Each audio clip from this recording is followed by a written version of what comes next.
Te han enseñado a mirar la cruz y ver un final, un sacrificio supremo, el cierre de un capítulo divino en la historia humana. Pero, ¿y si el final que te contaron fuera en realidad un comienzo disfrazado? ¿Y si la sangre que se derramó en el Gólgota no solo clamó al cielo por el perdón de la humanidad, sino que también susurró a la tierra, fluyendo en silencio para dar vida a una nueva estirpe?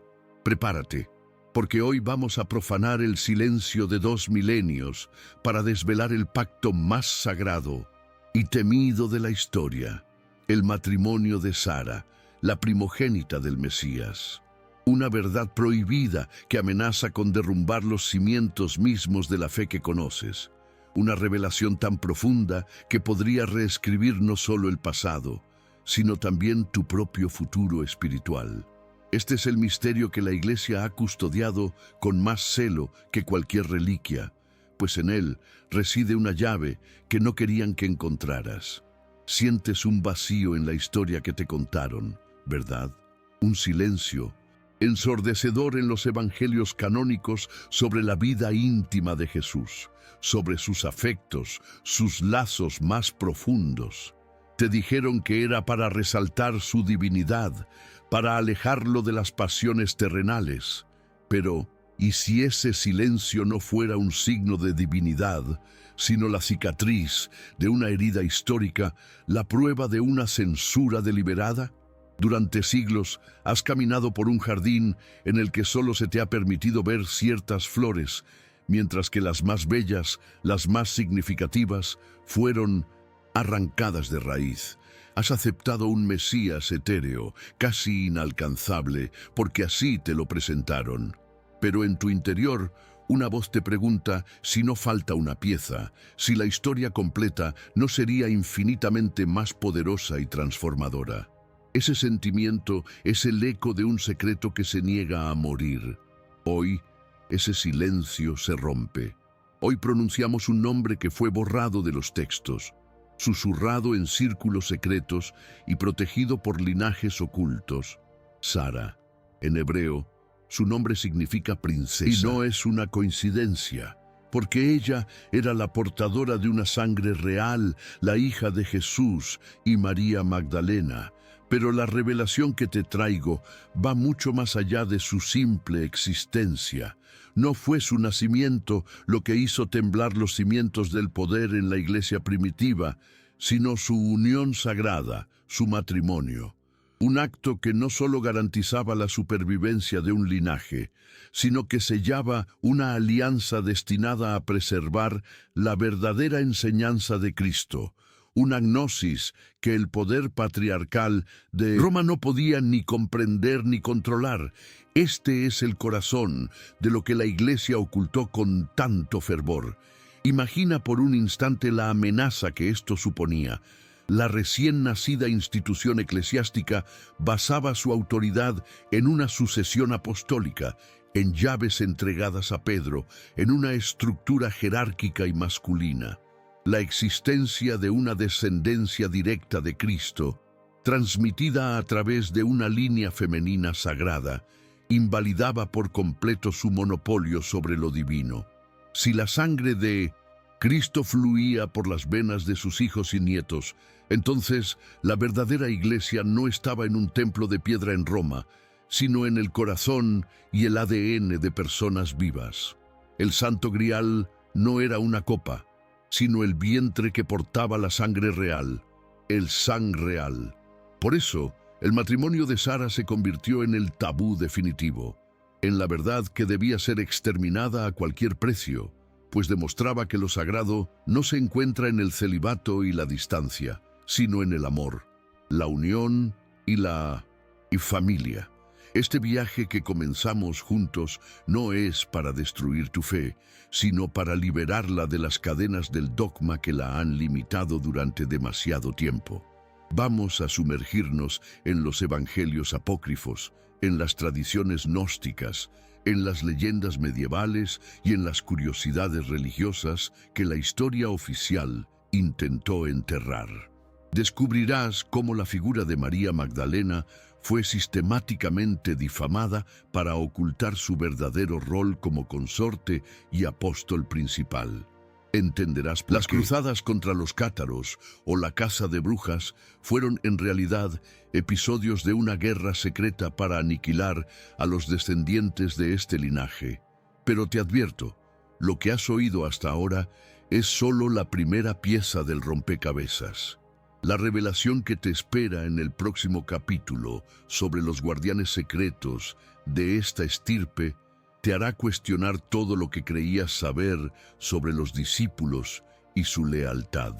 Si en lo profundo de tu ser estas palabras resuenan como un recuerdo perdido, como una verdad que tu alma siempre ha sabido, pero que tu mente fue instruida para olvidar, entonces este es tu lugar.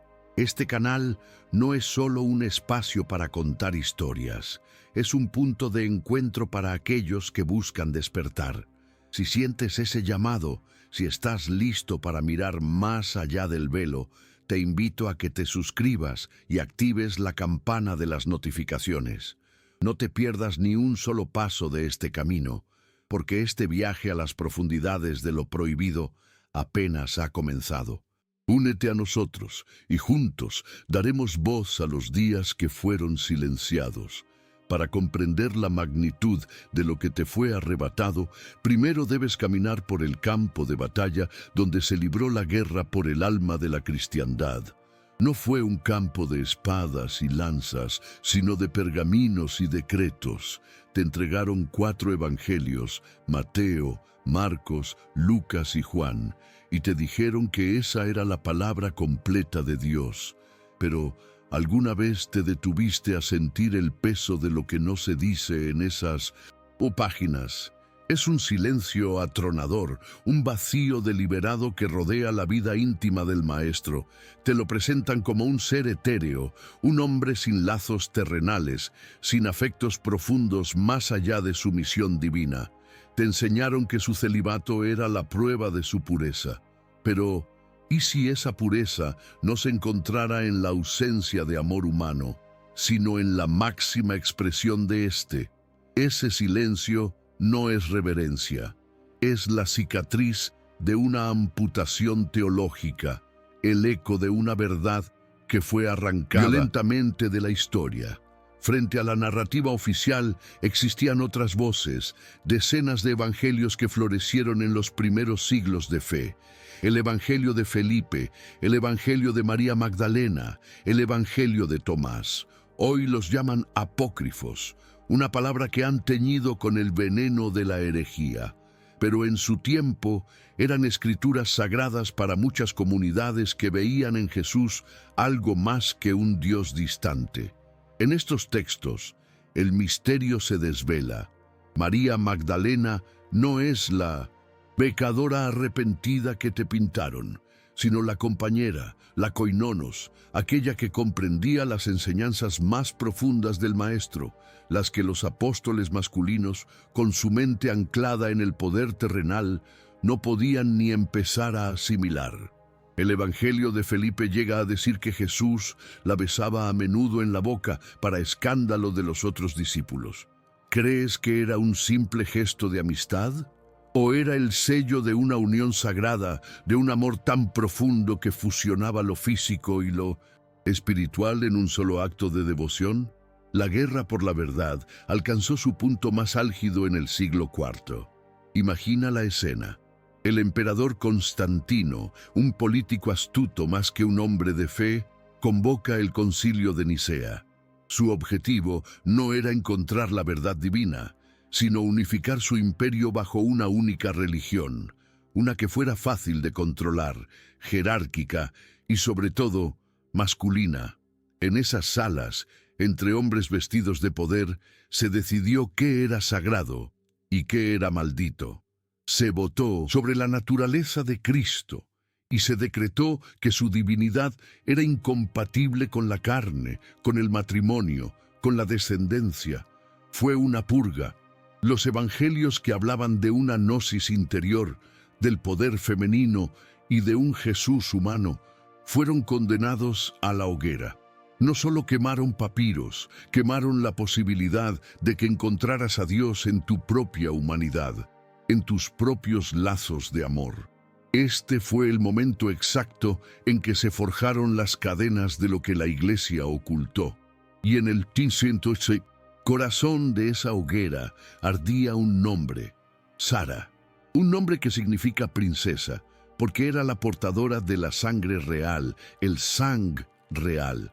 La revelación que te ha sido negada es que, tras la crucifixión, una María Magdalena embarazada, protegida por José de Arimatea, no huyó sin rumbo. Su viaje la llevó a las costas de la Galia, a una comunidad donde la antigua sabiduría druídica y el culto a la diosa madre aún resonaban con fuerza. Allí, en una tierra de exilio que se convirtió en cuna, nació la hija de la luz. Su existencia era la prueba viviente de que la misión de Cristo no terminaba en la cruz. La cruz fue una transición, no un final. Su sangre no solo se derramó para redimir al mundo, sino para sembrar en él una nueva conciencia a través de su propio linaje. Cada latido del corazón de Sara era un desafío directo a la Iglesia que se estaba construyendo en Roma sobre cimientos de poder y exclusión. Pero el verdadero tabú, la verdad prohibida que hizo temblar a los patriarcas de Roma, no fue el nacimiento de una niña, fue su destino, fue su matrimonio. Un nacimiento podía ser ocultado, desmentido, relegado a la leyenda, pero un matrimonio es una alianza, un pacto, la promesa de una continuación. El matrimonio de Sara fue un acto estratégico y sagrado, diseñado para preservar la gnosis de su padre. Al unirse con un descendiente de otra línea de sangre importante, quizás de la propia casa de David o de una estirpe real europea, se aseguraba que la verdadera enseñanza, la que se transmite en la sangre y en el espíritu, sobreviviera a la persecución. Se creaba así una dinastía oculta, una iglesia de sangre que se oponía a la iglesia de piedra. Una iglesia donde la autoridad no venía de una llave entregada a un hombre, sino del ADN divino que fluía de generación en generación. La iglesia institucional tuvo que actuar, y lo hizo con una brutalidad que la historia ha intentado justificar. ¿Por qué tanto empeño en borrar esta verdad? Los motivos eran claros y desesperados. Primero, el poder patriarcal. Una línea de sucesión sagrada transmitida a través de mujeres era una abominación para la estructura romana que relegaba a la mujer al silencio y la sumisión. Segundo, el control sobre lo divino. Necesitaban un Cristo inalcanzable en los cielos para poder erigirse ellos como sus únicos vicarios en la tierra. Un Cristo con descendientes que caminaban entre la gente común hacía que su poder se desvaneciera porque demostraba que lo sagrado era accesible a todos. Y, tercero, el control sobre la reliquia más poderosa. Si el Santo Grial no era una copa, sino el vientre de María Magdalena y el linaje que de él surgió, entonces la verdadera reliquia estaba viva, respirando y completamente fuera de su alcance. Esta no es una simple teoría. Las cicatrices de esta guerra secreta están por toda Europa. Los cátaros del sur de Francia, que veneraban a María Magdalena y creían en un conocimiento directo de Dios, fueron masacrados en una cruzada sangrienta. Su crimen. Se cree que eran los guardianes de este linaje, los protectores de la descendencia de Sara. La Inquisición, la caza de brujas, la persecución de cualquier forma de espiritualidad que no se arrodillara ante Roma. ¿Fueron realmente para combatir la herejía o eran operaciones de exterminio para aniquilar hasta el último rastro de la sangre de Cristo en la tierra? La hoguera no solo quemaba cuerpos, incineraba la memoria de la verdadera estirpe, convirtiendo a las sanadoras en brujas y a los sabios en herejes. Cada acto de supresión era un intento desesperado por mantener cerrado el sepulcro de este secreto. Has empezado a ver la sombra detrás del trono, el miedo que impulsó 2 milenios de control. Has entendido el porqué de la censura. Pero esto es solo el primer velo que rasgamos juntos. La pregunta que ahora debe resonar en tu alma no es si la Iglesia ocultó esta verdad, sino cómo lo hizo con tanta eficacia. La respuesta es más perturbadora de lo que imaginas, porque la traición no vino solo de los enemigos declarados de Cristo. Lo que descubrirás en el próximo capítulo sobre los guardianes secretos de este linaje y el papel que jugaron algunos de los propios apóstoles en este drama cósmico, cambiará para siempre tu visión sobre la lealtad y la traición. Porque la verdad más profunda no fue enterrada por extraños, sino por aquellos que caminaron más cerca del Maestro. Claro, aquí tienes el texto para el bloque Act 3. Development, Proofs and Sources. Siguiendo todas las directrices especificadas, sé lo que estás pensando. Palabras hermosas, una historia cautivadora, pero ¿dónde están las pruebas? Tu mente, entrenada en la lógica del mundo material, exige evidencias, fragmentos de papiro, sellos de cera. Has sido condicionado a creer solo en aquello que puedes tocar y medir. Pero la verdad más profunda no siempre se grita en los documentos oficiales. A menudo susurra en los márgenes, en los silencios, en los símbolos que los censores pasaron por alto. Las pruebas de este misterio no son una única pieza irrefutable, sino un mosaico destrozado, cuyas piezas fueron esparcidas deliberadamente a lo largo de 2 milenios. Nuestra tarea, la tuya y la mía, es reunirlas. Y cuando lo hagamos, la imagen que revelarán será tan clara y tan terrible que te preguntarás cómo pudiste vivir sin verla. La verdad prohibida no necesita ser inventada, solo recordada. Comencemos por el terreno que crees conocer, los evangelios canónicos. Te dijeron que leyeras cada palabra, pero nunca te enseñaron a escuchar sus silencios. ¿Por qué los textos que detallan milagros y sermones guardan un mutismo casi absoluto sobre la vida de Jesús desde los 12 hasta los 30 años? ¿Son 18 años sin importancia o son los años donde se forjó el hombre, el esposo, el padre? Y mira con nuevos ojos la escena en Betania, descrita en el Evangelio de Juan, capítulo 12. María de Betania, a quien muchas tradiciones identifican con Magdalena, los pies de Jesús con un perfume de nardo purísimo, un acto de una intimidad sobrecogedora. Te lo vendieron como la devoción de una seguidora. Pero en la tradición judía, la unción de un hombre por parte de una mujer de esa manera tenía connotaciones nupciales. Era un rito reservado para reyes y para esposos. No era el acto de una pecadora arrepentida. Era la consagración de una reina a su rey, el reconocimiento de una unión sagrada a la vista de todos, aunque solo unos pocos tuvieran ojos para ver. Ahora, atrévete a caminar más allá de la muralla que construyeron en Nicea. Escucha las voces que intentaron ahogar en el fuego. Abre el Evangelio de Felipe, un texto gnóstico descubierto en Nag Hammadi en 1945, un grito en medio del desierto de la historia. En él, a María Magdalena no se la llama discípula, sino koinonos, una palabra griega que significa compañera, consorte, pareja. El texto dice sin rodeos: el Salvador la amaba más que a todos los demás discípulos y solía besarla a menudo. Los demás discípulos, ofendidos, le dijeron: ¿por qué la amas más que a todos nosotros? ¿Entiendes ahora la magnitud de esta revelación? No es una especulación, es un testimonio escrito por los primeros cristianos. El celo de los apóstoles no era por un simple favoritismo. Era el rechazo visceral de una teología patriarcal a una verdad que los superaba, que la unión carnal y espiritual entre el maestro y su consorte era la clave de sus enseñanzas más elevadas.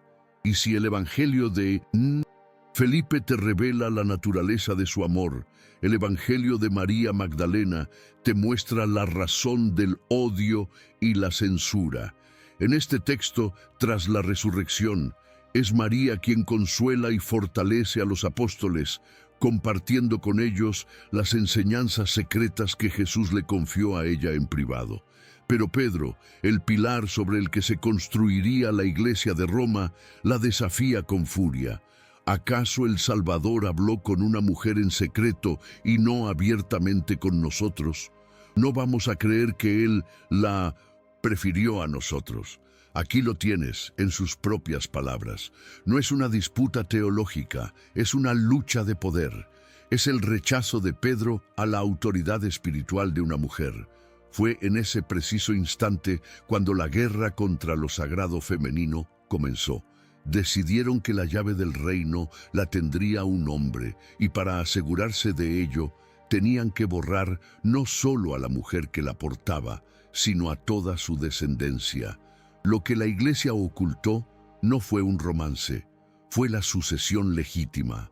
Las pruebas no se detienen en los textos, están grabadas en la propia tierra. Viaja al sur de Francia, a la región de la Camarga.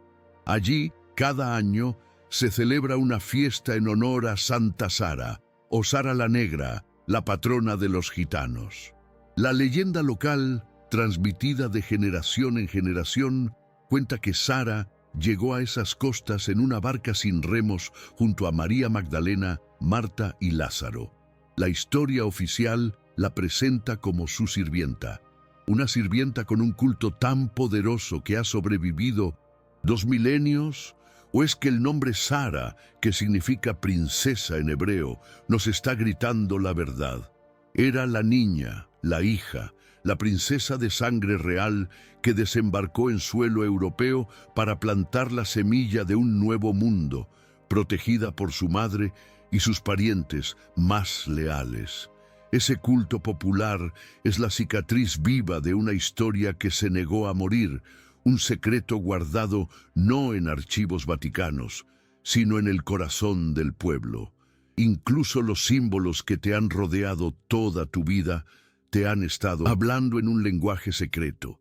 El pez, el famoso ichthys, que los primeros cristianos usaban para identificarse, te dijeron que era un acrónimo de Jesús Cristo, Hijo de Dios, Salvador. Pero ese es solo el significado exotérico, el que se da a las masas. El símbolo del pez, 2 arcos entrelazados que forman una vesica Piscis, es un emblema pagano milenario que representa el útero, la vulva, el poder generador de la diosa. Los primeros cristianos, los gnósticos que conocían la verdad, no lo usaban para hablar de un Dios masculino en el cielo, sino para honrar el grial, el cáliz sagrado, el vientre de María Magdalena que portaba la sangre de Cristo. Usaron el símbolo de la madre para hablar de la hija, Sara. La verdad prohibida ha estado frente a tus ojos todo este tiempo, oculta a plena vista. Reúne las piezas, un silencio calculado en los textos oficiales, una intimidad nupcial descrita en los evangelios, testimonios apócrifos que la nombran compañera y heredera de la sabiduría. La lucha de poder de Pedro contra su autoridad, una leyenda persistente en Francia sobre una princesa llamada Sara, un símbolo sagrado cuyo verdadero significado fue pervertido. ¿Ves el patrón? No es una teoría, es la sombra de una verdad gigantesca. La violencia con la que la Iglesia persiguió a los cátaros, los guardianes de esta tradición en el sur de Francia, no fue una simple purga de herejes, fue el intento desesperado por exterminar a los descendientes de ese linaje y a todos los que conocían su secreto. Cada hoguera de la Inquisición era un intento de quemar la prueba viviente de su mentira. Has visto las pruebas del amor, del nacimiento y del exilio. Pero el secreto más profundo no reside en los textos que quemaron, sino en el pacto de sangre que sellaron para proteger a esa niña. Lo que descubrirás en el próximo capítulo sobre el matrimonio de Sara y la alianza que forjó, no solo desafiará a la Iglesia, sino que redefinirá el concepto de poder espiritual para siempre. Detente un momento, respira hondo. Deja que el eco de los papiros y las leyendas que acabamos de desenterrar se asiente en tu interior, porque lo que has escuchado hasta ahora no es una simple lección de historia alternativa, no es una mera curiosidad religiosa para debatir con amigos. Es el sonido de una llave girando en una cerradura que llevas dentro de ti, una cerradura que ni siquiera sabías que existía. Las pruebas que te he mostrado no son solo fragmentos de un pasado lejano, son los latidos de un corazón que fue silenciado, el susurro de una verdad que tu alma ha estado esperando escuchar durante incontables vidas. Has sentido la lógica de la conspiración, pero ahora te pido que sientas la vibración de la revelación. Ese vacío que a veces sientes en medio de la liturgia, esa sensación de que falta una pieza fundamental en el rompecabezas de tu fe, no es una falla tuya, no es falta de devoción, es la memoria de tu espíritu, el eco de una herida ancestral. Te dieron un padre en el cielo y un hijo sacrificado, pero te arrancaron a la madre y a la hija, dejando tu alma huérfana de la mitad de lo divino. Te enseñaron a buscar consuelo en una figura femenina virginal y distante, una madre que concibió sin pasión, cuando la verdad es que el consuelo más profundo nace del amor encarnado, de la unión sagrada que crea vida. El misterio que te fue negado es la razón por la que tu espíritu busca incansablemente algo que las iglesias de piedra no pueden ofrecer. Te enseñaron a buscar a Dios en el dolor de la cruz, en la renuncia, en el celibato. Te dijeron que lo sagrado era aquello que se alejaba de la carne, de la pasión, de la vida misma. Pero el matrimonio de Sara, esta verdad prohibida, dinamita ese pilar de la mentira. Nos grita a través de los siglos que lo divino no se encuentra en la negación, sino en la celebración. La verdad es que lo divino se manifiesta en el abrazo de dos amantes, en la promesa de un hogar, en el llanto de un recién nacido. El secreto, más profundo que la Iglesia ocultó, no es que Jesús tuviera una hija, sino que su linaje demuestra que el camino hacia Dios no es de ascetismo y sufrimiento, sino de amor, creación y conexión. Tu propia familia, tus lazos de amor, son un reflejo de ese acto sagrado. Esta revelación no es sobre ellos, es sobre ti. Es un permiso para que reclames tu propia herencia divina. Si la sangre de Cristo fluyó en venas humanas, si sus descendientes caminaron por la tierra como tú y como yo, significa que la chispa de lo divino no es un privilegio de unos pocos elegidos en el cielo, sino un derecho de nacimiento de todos los seres en la tierra. Ya no necesitas un intermediario con túnica para hablar con Dios. Ya no necesitas arrodillarte ante un altar de oro para sentir lo sagrado. La revelación del linaje de Sara te invita a mirar en tu propio espejo y reconocer el rostro de lo divino. Te invita a entender que tu capacidad de amar, de crear, de proteger a los tuyos, es el acto de fe más poderoso que existe. Pero creer que esta historia termina aquí, en una simple reflexión sobre el amor y la familia, sería caer en la trampa más antigua de todas. Sería subestimar la magnitud del plan divino que se puso en marcha con esa unión sagrada. El matrimonio de Sara no fue solo un acto de amor o de supervivencia. Fue una jugada maestra en un ajedrez cósmico que se ha estado librando desde los albores del tiempo.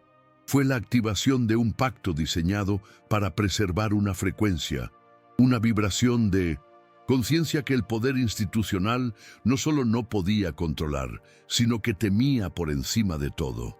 Lo que has descubierto es apenas la puerta de entrada a un laberinto mucho más profundo y peligroso.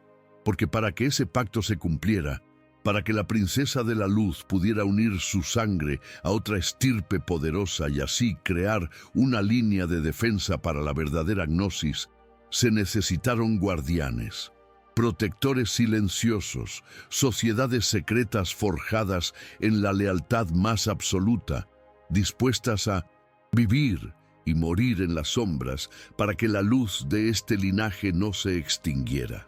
La historia que te contaron sobre los apóstoles y sus destinos es una cortina de humo. Algunos de ellos, los que comprendieron la verdadera misión, no se dedicaron a predicar un evangelio diluido, sino a construir la red invisible que protegería a la hija del Maestro y a su descendencia, un pacto de sangre sellado no con tinta, sino con la vida misma. Y frente a estos guardianes se alzó una sombra mucho más antigua que la propia Iglesia de Roma. La fuerza que persiguió a este linaje no era simplemente la ambición de unos cuantos obispos. Era una conciencia patriarcal milenaria, un poder que siempre ha temido el equilibrio sagrado entre lo masculino y lo femenino. La misma fuerza que quemó la biblioteca de Alejandría, que silenció a las pitonisas, que convirtió a las diosas en demonios y a las sanadoras en brujas. La Casa de la Sangre de Cristo no fue una simple purga política, fue el episodio más violento de una guerra ancestral contra el poder femenino y la sabiduría del corazón. La Iglesia fue solo su instrumento más eficaz. Has visto las pruebas, has sentido la resonancia espiritual en tu alma, y ahora comprendes que detrás de todo hay un plan cósmico. Pero no has visto nada todavía. Has estado mirando el mapa, pero aún no hemos entrado en el territorio prohibido, porque la revelación más impactante, la que los guardianes protegieron con su último aliento, no es que Sara se casara, sino con quien se casó. Lo que descubrirás en el próximo capítulo sobre la identidad de su esposo y la naturaleza de la alianza que forjaron, no solo desvelará el origen de las leyendas del Grial y las monarquías secretas de Europa, sino que te mostrará cómo esa dinastía oculta ha influido en la historia hasta nuestros días. Y esta no es la parte más oculta de la verdad. Lo más perturbador aún está por llegar. Has llegado hasta aquí, al borde del precipicio de la verdad. Has visto los fragmentos del mosaico, la hija negada, los evangelios quemados, la huida desesperada.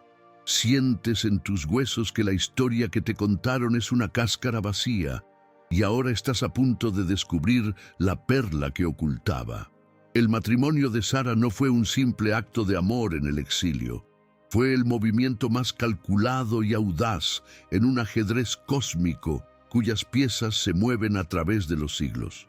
Fue la unión de dos corrientes sagradas, dos ríos de sangre destinados a converger para crear un océano de poder espiritual que amenazaba con ahogar para siempre el imperio de la mentira que se erigía en Roma. Prepárate, porque el nombre que estás a punto de escuchar no solo te dará la clave de las leyendas artúricas y el secreto de los templarios, sino que te obligará a ver la historia de Europa no como una sucesión de reyes, sino como la crónica de una guerra secreta por la sangre de Cristo. Imagina la escena, no en un palacio de Judea, sino en las brumosas tierras del sur de la Galia, la futura Francia. Un lugar donde la energía de la tierra es diferente, donde los dólmenes y menires aún susurran los secretos de la antigua diosa. En este refugio, Sara, la princesa de la luz, creció bajo la tutela de su madre, María Magdalena, la portadora de la gnosis. No fue educada en los dogmas que se estaban forjando en Roma, sino en la sabiduría del corazón, en la alquimia del espíritu y en la conciencia de su propio linaje divino. Pero para que esa semilla floreciera y no se marchitara en el exilio, necesitaba ser plantada en una tierra fértil y poderosa. Necesitaba un consorte cuya propia sangre resonara con la misma frecuencia sagrada. Y los guardianes de este secreto, aquellos discípulos leales que habían entendido la verdadera misión, lo encontraron. Aquí es donde la historia da un vuelco y se convierte en leyenda, y la leyenda en una verdad tan cegadora que quema los ojos. El hombre con quien Sara unió su vida y su sangre no era un simple noble local, era un príncipe de los sicambros, un pueblo franco del que nacería una de las dinastías más enigmáticas y mágicas de la historia. los merovingios. ¿Crees que es una coincidencia? Los reyes merovingios no eran monarcas comunes. Se les llamaba los reyes de pelo largo, pues creían que en su cabellera residía su poder místico, su conexión con lo divino, una costumbre que recuerda al nazireo Sansón. Se les atribuían poderes de sanación con solo tocar a los enfermos y una clarividencia sobrenatural. La historia oficial los trata como curiosidad, pero la verdad prohibida es que su poder no era una superstición, era la herencia de una sangre doblemente sagrada. Al casarse Sara con un príncipe merovingio, se fusionaron dos linajes, la descendencia espiritual de Jesús, de la casa de David, con la estirpe terrenal y mística de los reyes hechiceros de Europa. En ese momento nació una nueva estirpe, la dinastía del Grial. ¿Comprendes ahora la magnitud de esta revelación? Esto no es un simple árbol genealógico, es la justificación de un poder divino en la tierra que hacía sombra a la autoridad del Papa en Roma. Si los reyes de Francia llevaban en sus venas la sangre literal de Cristo, entonces su derecho a gobernar no provenía de una coronación papal, sino de Dios mismo. La Iglesia de Roma y la dinastía merovingia se convirtieron en dos iglesias rivales, una de piedra y dogma, la otra de sangre y espíritu, una que exigía obediencia a través del miedo y otra que encarnaba la divinidad a través de la herencia. Este fue el secreto mejor guardado de las monarquías europeas, la fuente de su poder oculto y la razón de su perpetua tensión con el Vaticano. La leyenda del rey pescador, el guardián herido del Grial, no es una fantasía. Es una alegoría de los reyes merovingios, los custodios de la sangre que sufrían por la herida infligida al mundo por la Iglesia de Roma. Esta verdad reescribe por completo la historia que te enseñaron en la escuela. ¿Por qué cayó la dinastía merovingia? Te contaron que se volvieron débiles los reyes holgazanes, una mentira conveniente. Fueron derrocados en un golpe de estado orquestado y bendecido por el Vaticano. Cuando el Papa Zacarías ungió a Pipino el Breve, el mayordomo de palacio, como nuevo rey de los francos, y encerró al último rey merovingio, Childerico III, en un monasterio tras cortarle su cabellera simbólica, no fue un simple acto político, fue un regicidio espiritual. Fue el intento desesperado de la Iglesia de Roma por cortar la cabeza de la serpiente, por exterminar la línea de sangre que representaba una amenaza existencial a su monopolio sobre lo sagrado. Lo que la Iglesia ocultó con la caída de los merovingios no fue solo un cambio de régimen, fue el asesinato de los descendientes directos de Jesús para asegurar su propio poder terrenal. Pero la sangre no puede ser borrada tan fácilmente. El linaje no murió, se ocultó, pasó a la clandestinidad, sobreviviendo a través de ramas secundarias, protegido por sociedades secretas que juraron preservar la verdad hasta que el mundo estuviera listo para recibirla.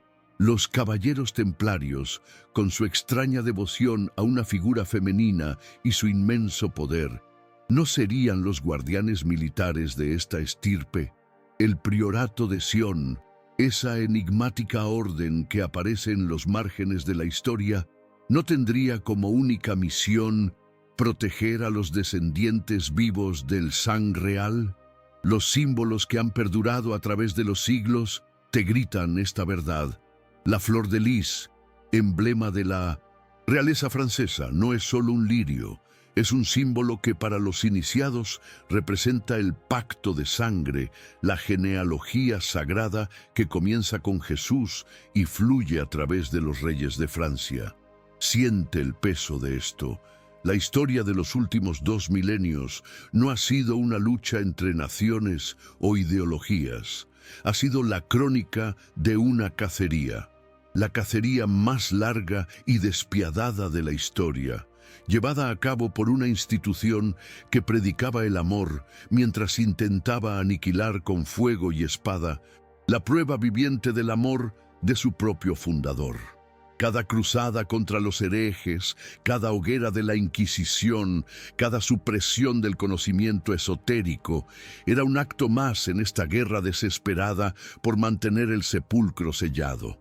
Porque si el mundo descubriera que el linaje de Cristo no solo existió, sino que sobrevivió y todavía camina entre nosotros, todo el edificio de poder construido sobre su ausencia se derrumbaría como un castillo de naipes. Has cruzado el punto de no retorno.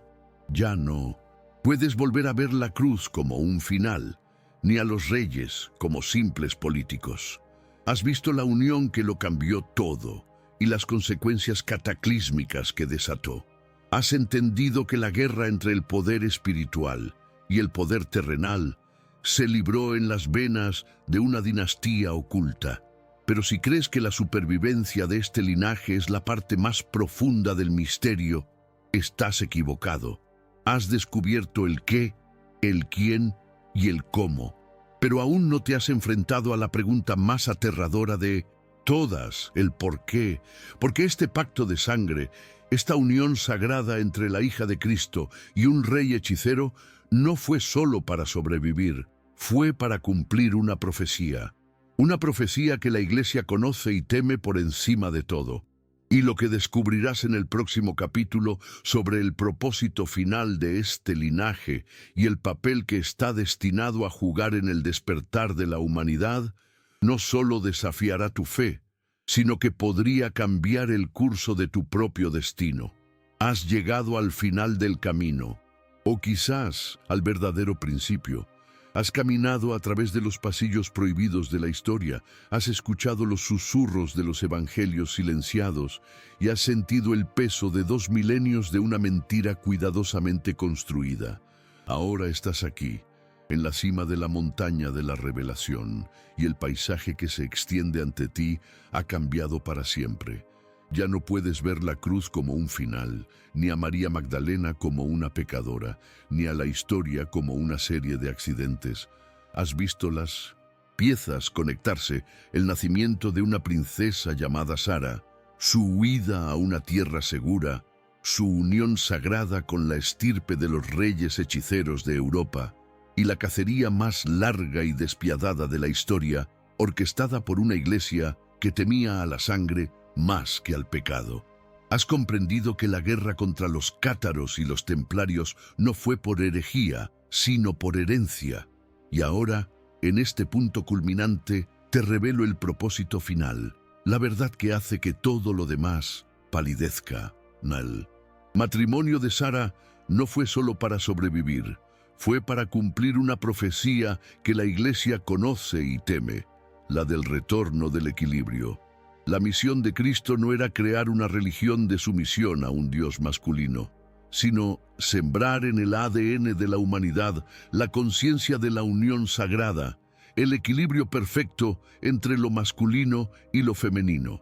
Sus descendientes, la dinastía del Grial, no eran reyes destinados a gobernar con la espada, sino portadores de una vibración, una frecuencia de amor incondicional y sabiduría gnóstica destinada a activarse cuando la humanidad estuviera al borde del abismo, lista para un salto cuántico de conciencia.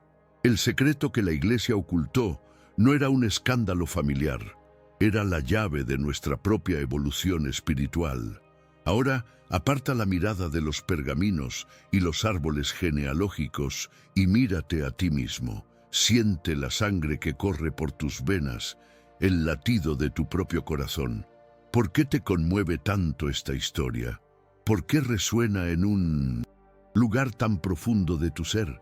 Porque esta revelación no es sobre un linaje lejano de reyes franceses, es un espejo. La historia de Sara es tu propia historia. En cada uno de nosotros yace una herencia divina que ha sido suprimida, una sabiduría interior que ha sido silenciada por las voces del dogma y la autoridad externa. Te enseñaron a buscar a Dios en un libro, en un templo, en un hombre con sotana.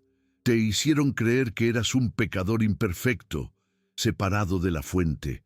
Pero la verdad, prohibida del linaje sagrado, te grita que el templo eres tú. La sangre real es una metáfora de tu propia sangre, que porta la memoria de las estrellas y la chispa de lo divino. Lo que la Iglesia intentó exterminar